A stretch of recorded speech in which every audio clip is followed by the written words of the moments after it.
Clark Lee adding a former Vandy linebacker to bolster his staff. What a tremendous move. We're going to talk about it right here. Let's get it.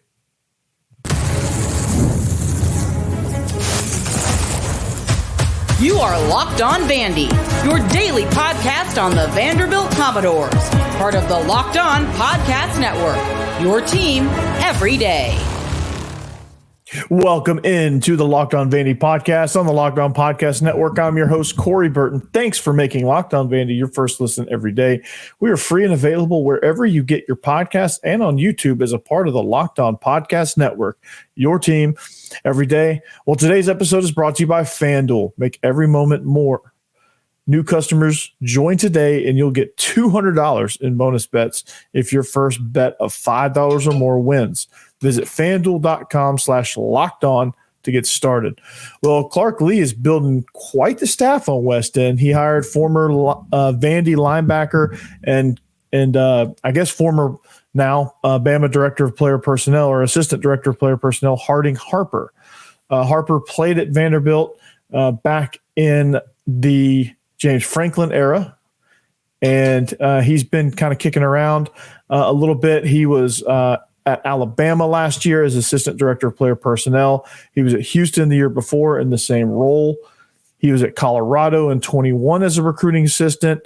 He coached at Lycoming College as a linebackers coach in 2020, the pandemic year, and he was a GA at Missouri 2019-2020 there right before COVID under still Barry Odom. So why is this move such a great move? Like it's just, you're probably thinking, well, it's an assistant director of player personnel, kind of what does this guy really know? Well, there's a lot of things you can soak up by being at Alabama, even for just a year. He has the landscape as a GA and as a off-field role in scouting. He has a very good awareness of the layout of the SEC. And what this move does for Vanderbilt is that it's saying, hey, we welcome former alumni. We're starting to kind of build that alumni base back up.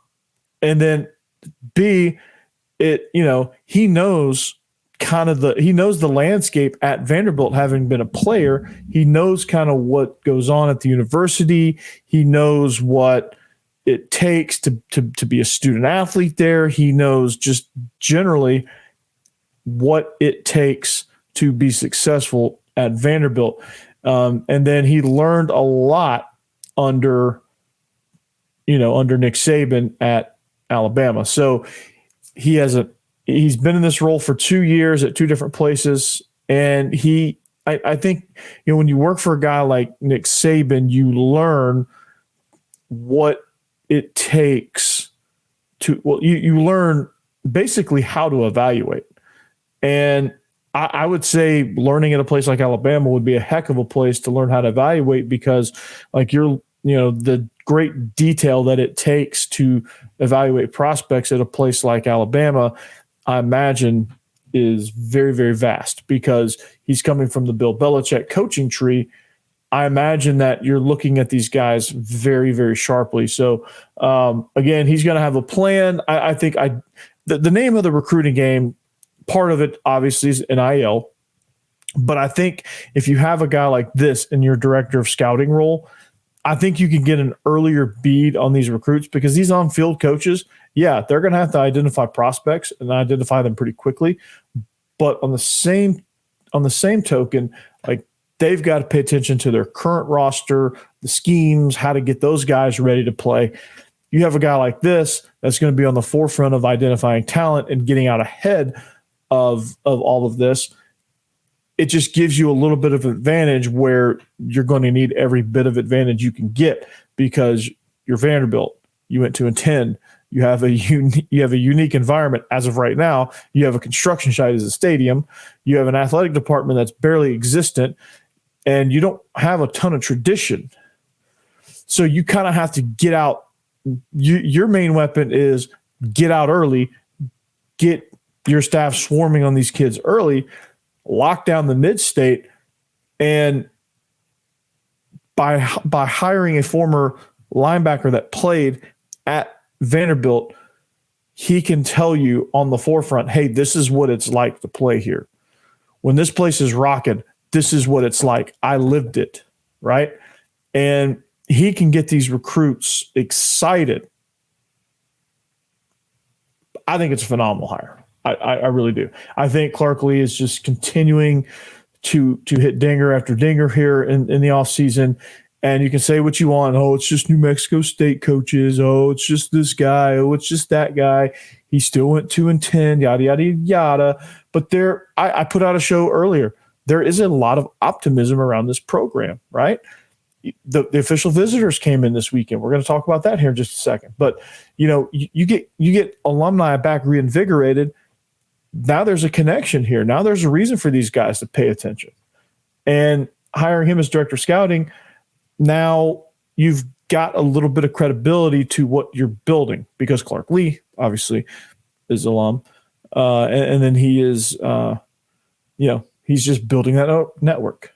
And this guy's, he's now in the driver's seat. He was assistant in Alabama. He learned the ropes. He learned an evaluation system. It's a pretty good evaluation system, if you ask me, seeing what they've gotten. But he's going to have to refine that, make it his own, customize it to his experiences at Vanderbilt.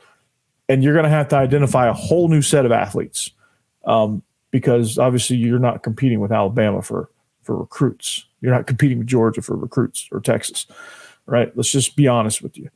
Let's just be honest about this thing. That's where Vanderbilt is right now. But can they get there?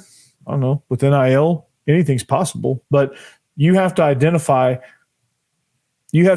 traits in some of these unwanted guys that, hey, this guy is you're going to have to identify fits. So you're going to have to say, okay, you're going to have to get with Tim Beck and say, okay, what fits your scheme? Like here's a few guys that I really like. Which one of these fits your scheme? And now you're kind of customizing your recruiting, and that's got to kind of be what's going on. And Harding Harper knows he has to do that because he played here. That's just kind of what he lived. So excited about this hire. Couldn't be more excited for Harding Harper. Welcome to the staff. And I think this is another home run for Clark Lee. Clark Lee, seek to learn, seek to understand. Now it's seek and destroy. He's starting to get it now, I think, and hopefully we'll see the results. It's going to be a brutal schedule, and we'll talk more about that as we go. But it's definitely he's definitely given himself the best chance he can. And so again, bravo. So speaking of scouting, speaking of recruiting, they had official visitors this weekend, all weekend. Did a show. We spotlighted one senior on the defensive line that I thought was very important to pull, and that is Nikhil Jefferson from Tampa. He was in this weekend, and he, from all counts, he had a really, really good visit, really positive visit. Now, to recap the conversation there, he was a defensive tackle that we need badly at that position. And, he has a really good first step. He's, I think he's somebody that can develop into a rotational guy and maybe eventually a starter down the road, maybe not as a freshman. But his visit was like this. And this is, of course, reported on by VandySports.com and our people there. But he had really good relationships between the players and coaches. He really liked that. Coach Black and the defensive lineman, especially, the family environment. He spoke on about that. They did typical things on official visit. And the answer you're all looking for, if he's thinking about committing to Vandy, he says, quote, "They're in heavy consideration. Going to talk to my parents and coaches." So is he coming? Is Vandy going to get another defensive lineman? They certainly need one. They need a difference maker. They need somebody that has some size, that can move around, that can play nose, one technique, and even three technique at times. So he's somebody that's going to be there. Javonte Smith, they had from Jackson. He's a 2026 athlete. He came. He really likes Coach Alex Bailey. He's going to be somebody that just stay on him. down the road, I think he'll be somebody that's really, really good. Brad Fitzgibbon, he was in town. He's a, stop me if you've heard this one, strong side defensive end, edge guy. Like I said, Clark Lee is hammering the edge guys. He's got offers from Wisconsin and Kansas State. Also had a pretty good visit. Javion Campbell, another edge guy from Kentucky, from Frankfurt, and he's a rising senior. He also has offers from Notre Dame, West Virginia, Purdue, Cincinnati, Minnesota. So you hope that Vanderbilt made an impression on him, which from all things that I'm seeing, looks like he had some fun on his visit, which, I mean, most of these guys have fun anyway, but that's what official visits do. So hopefully it made an impression on him. Again, it's going to be all about the relationships. Gainesville, Xavier Griffin, 2026 edge guy. With him and Coach Hay really kind of built a good rapport there. He's excited about the new facilities. They should be ready by the time he steps on campus. Again, education is going to be a big factor in a lot of these guys. Especially if they're kind of on the cusp of like those major offers. Again, he's got good length, quick twitch, quickness. He's a really good pass rusher. He has offers from Georgia, Kentucky, Tennessee, Florida State, Duke, Mississippi State, among others. And again, these are the things that help. They got him on campus right after they offered. So it's like, hey, we're on you. We really like you. We're going to make you feel at home so that you commit. Like that's the thing that, again, full circle here for this segment, hiring somebody like Harding Harper will do. It'll get them out front and get these guys so they're not forgotten.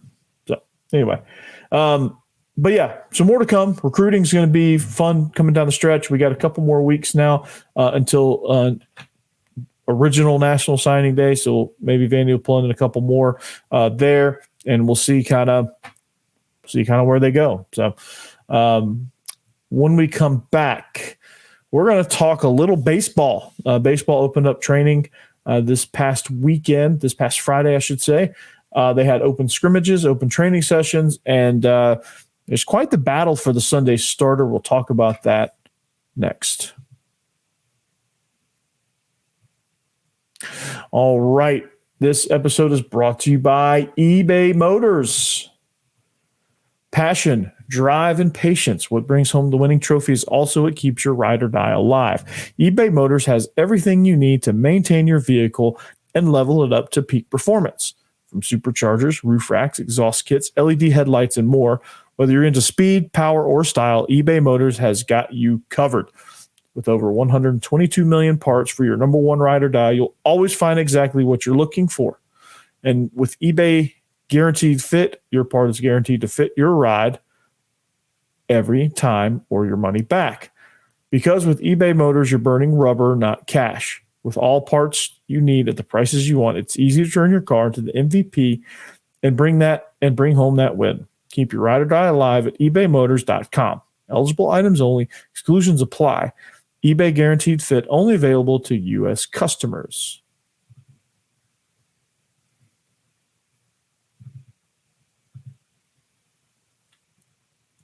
All right, welcome back. It is the Locked On Vandy podcast on the Locked On Podcast Network. Corey Burton, thanks for making us your first listen each and every day. Find us on social media at Locked On Vandy, X, and Instagram. Thank you to the everydayers. You guys make this all possible. Make sure you tune into Locked On SEC right after this and listen to Chris Gordy talk about all the happenings in and around the SEC. So speaking of SEC, baseball season's in full swing. Everybody open up training camp. So one of my favorite people that, and I'm sure a lot of Vandy fans could agree, is Aria Garrison from USA Today, or from the Tennessean, I should say. They're owned by USA Today, I believe. She is her relentless coverage on Vanderbilt baseball. It's awesome, and it's certainly appreciated. So One of the things that I'm looking forward to, and I think Vandy fans are looking forward to as well, is who's going to be that Sunday starter, because I think they had a pretty good rotation a year ago, but it didn't quite hit some pizzazz there.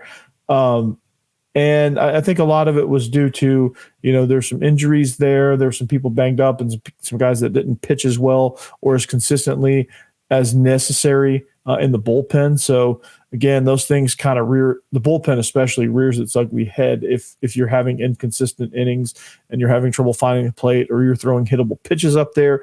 That happens. And if one of your starters has a rough outing, it can throw your whole weekend off, honestly, because you get, especially if your Friday starter goes haywire, because it eats into your bullpen. So that's why you need your Sunday starter to be the most reliable, because a lot of times that's the rubber match. A lot of times that is hey, your bullpen's just been decimated by innings.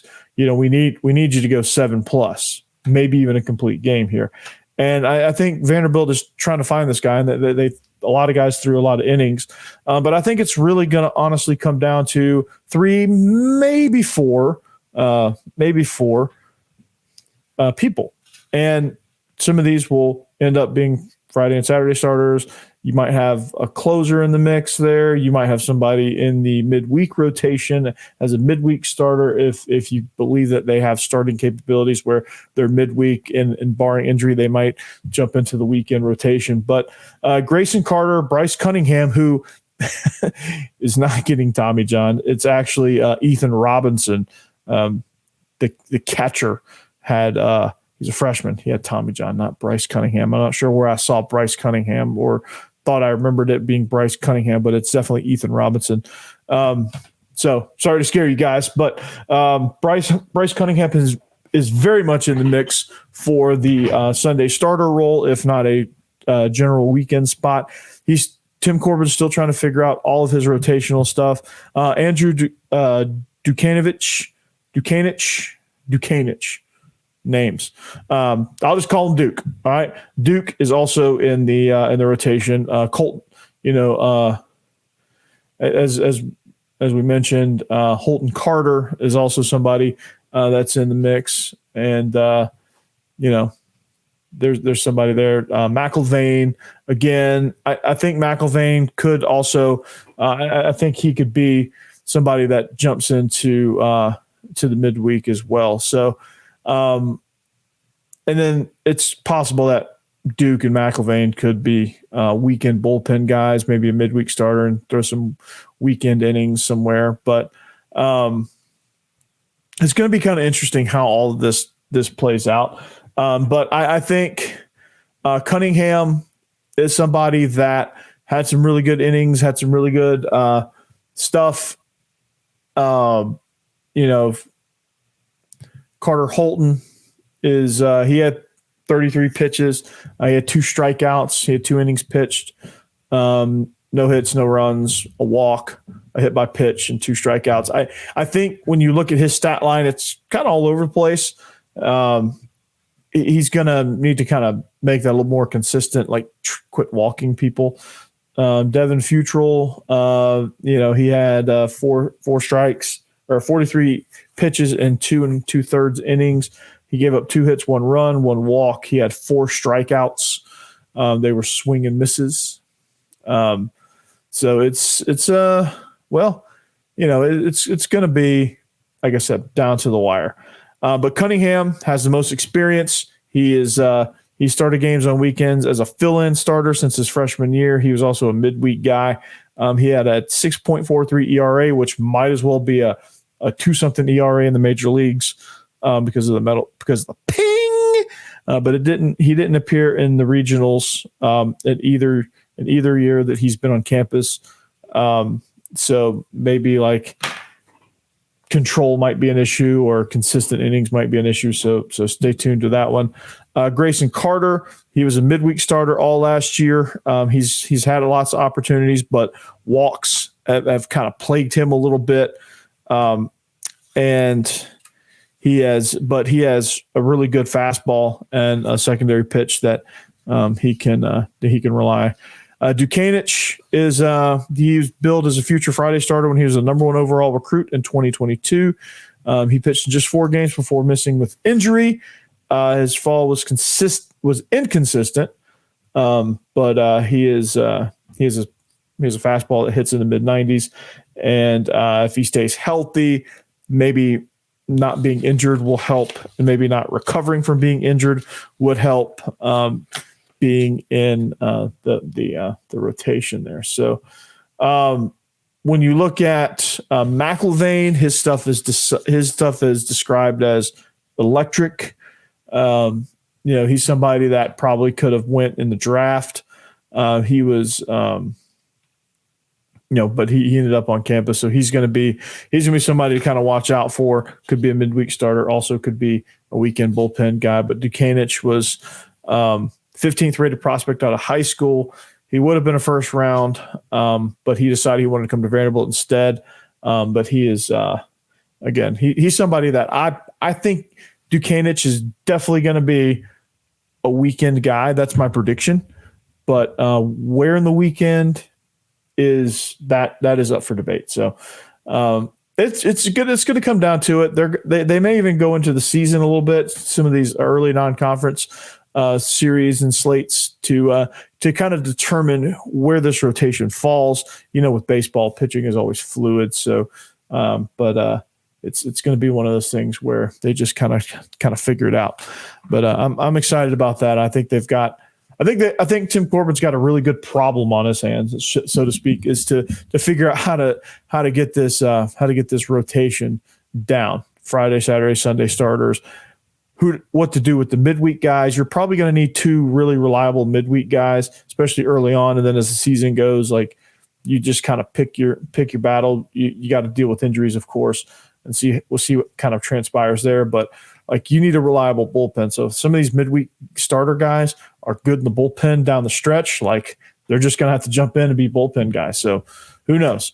But stay tuned to that. My prediction is Dukanich is going to be the Sunday starter. That's my prediction. We'll see if that holds up. All right. But this is after the first weekend of training. So got a lot of baseball left, got a lot of innings, got a lot of pitches, a lot of scrimmages, a lot of things left before that's determined and set in stone. So that's my prediction. Let's see if it holds up. So when we get back, we're going to talk about what happened this weekend at Memorial Gym. Stay tuned. All right, this episode is brought to you by FanDuel. Well, the Super Bowl, it's locked in.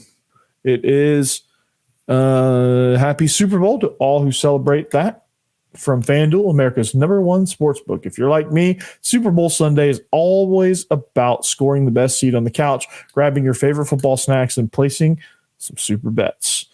All right, so I like when people say, what do you like about Super Bowl Sunday? It's game, food, commercials, etc. I'm the etc. guy. I like everything, right? There's got to be an option for all the above because like some good dips, some good appetizers. The commercials are always great. And then, having betting on there is also there too. So FanDuel has so many ways for you to end the season with a W or 2 or 3. Not only can you bet on who will win the Super Bowl, who will win Super Bowl 58, Chiefs or Niners, but FanDuel also has bets for which players will score, how many points will be scored, and so many other weird and quirky props. So new customers join today and you'll get $200 in bonus bets if your first bet of $5 or more wins. Just visit FanDuel.com/lockedon to sign up. That's FanDuel.com/lockedon. Make every moment more with FanDuel, an official sportsbook partner of the NFL.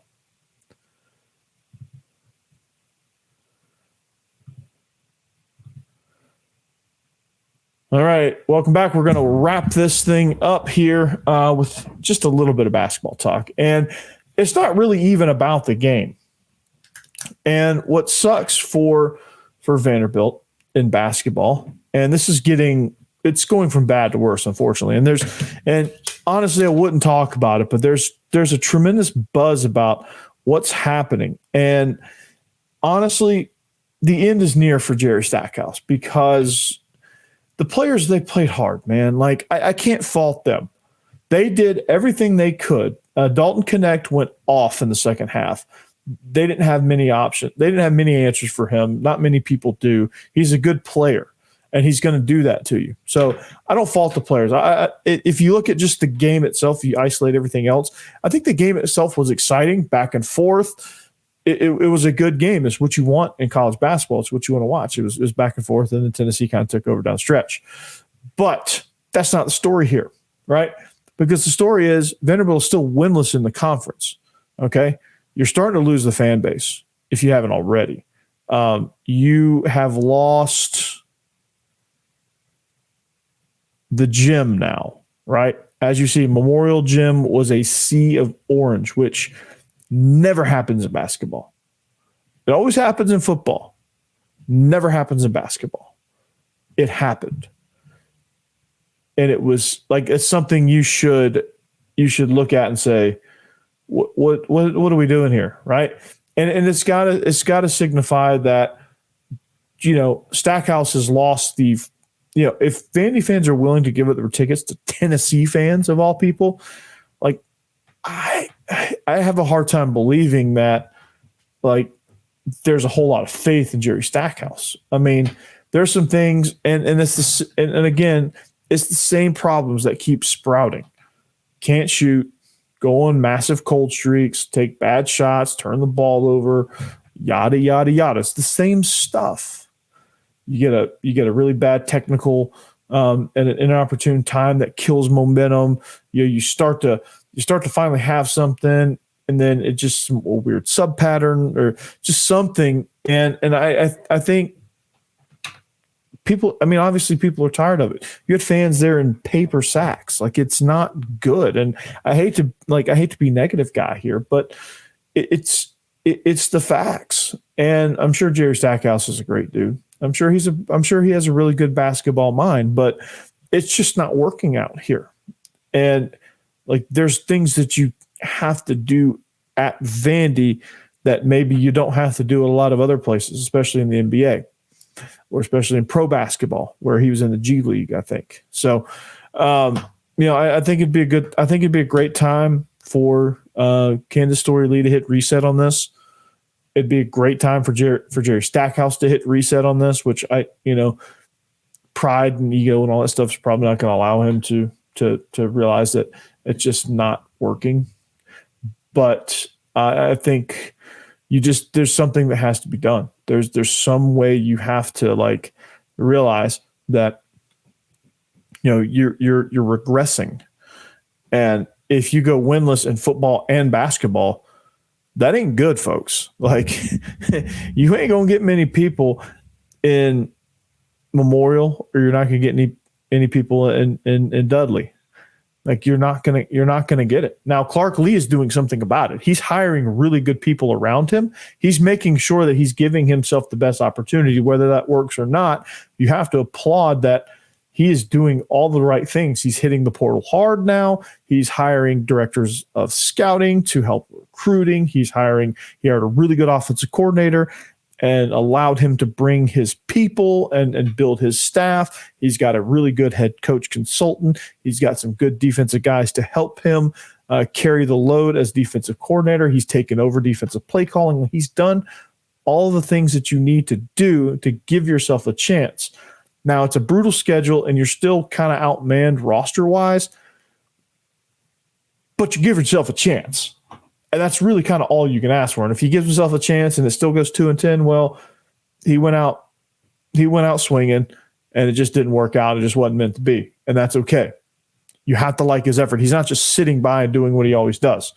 He's way more active than he's ever been since he's been here, and you got to applaud that. Can't say the same about Jerry Stackhouse. It's just bad, and it just needs to change.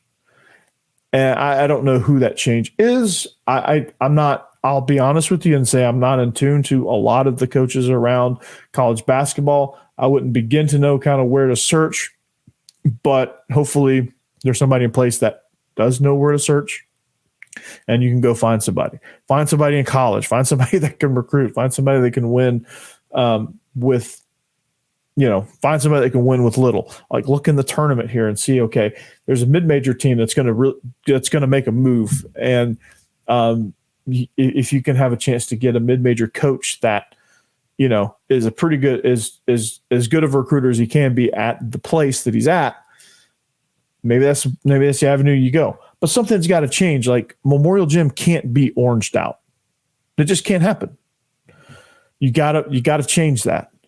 I don't know what that looks like. I don't know that you should fire him mid-year.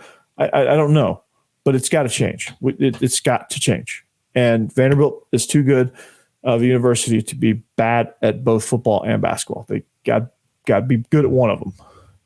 Hopefully football, but got to be good at one of them. So anyway, that's my rant. And I'm sure I don't know. I don't know what's going to happen with basketball down the stretch, but we'll find out. We'll play it by ear. They've got a midweek game at some point, and we'll talk about it, and we'll see kind of where it goes. But anyway, that's going to do it for us. I'm already into overtime again. I keep going into overtime.